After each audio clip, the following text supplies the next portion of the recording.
पहले माँ साहब पहाड़ा मने टेबल न सुना पाने पर पीटते थे। हिंदी की मैडम संज्ञा सर्वनाम की परिभाषा न सुना पाने पर। पुलिस उपद्रव काटने पर पीटती है। शहर मोहल्लों में हमने नाली पानी कूड़े पर लोगों को लड़ते हुए देखा है। पर लड़ाई और घेरकर पिटाई में अंतर है। महाराष्ट्र में कुछ लोगों ने पीटने का एक बहाना तय कर रखा है।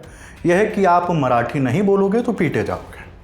पीटने में सबसे ज़्यादा आरोप राज ठाकरे के दल महाराष्ट्र नवनिर्माण सेना से जुड़े लोगों पर है। लेकिन भाषाई आधार पर भेदभाव का मुद्दा नया नहीं है।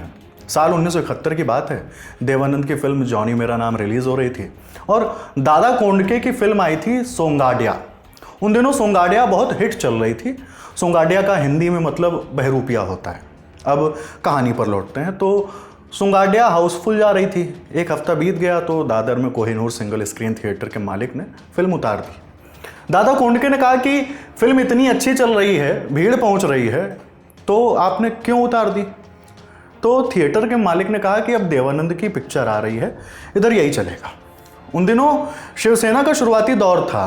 दादा कोंडके बाल ठाकरे के पास पहुंचे। खुद बाल ठाकरे ने थिएटर के मालिक से मिलने का फैसला किया और वहां पहुंच गए।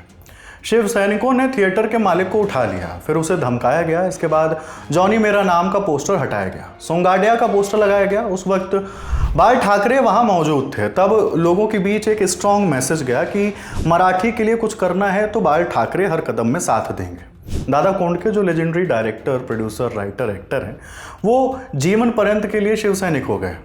लेखक कमलेश सुतार इसके साथ एक और किस्सा सुनाते हैं। वो कहते हैं कि बाल ठाकरे एक बार एयर इंडिया के दफ्तर पहुंचे और वहां के मैनेजर को उन्होंने थप्पड़ मार दिया। इंडिया टुडे की एक रिपोर्ट के मुताबिक साल 1972 की बात है।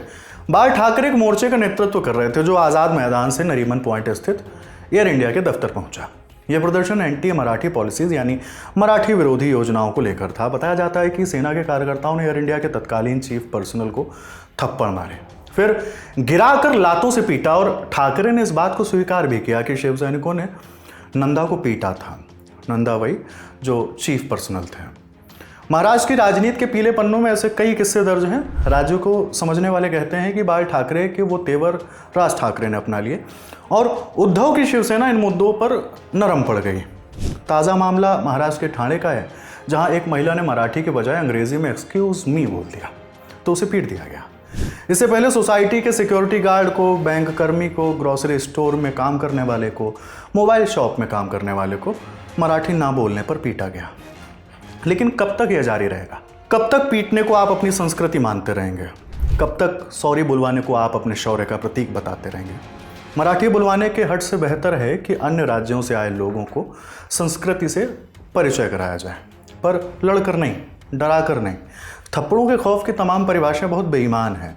जब कोई बच्चा महाराष्ट्र के इन वीडियोस को देखता है तो वो भूल जाता है कि वो कई एक्टर्स के फ़ैन हैं या उन्हें उन सभी से मिलना है, माया नगरी कही जाने वाली मुंबई को देखना है या समझना है महाराष्ट्र पहुंचकर वहाँ का इतिहास।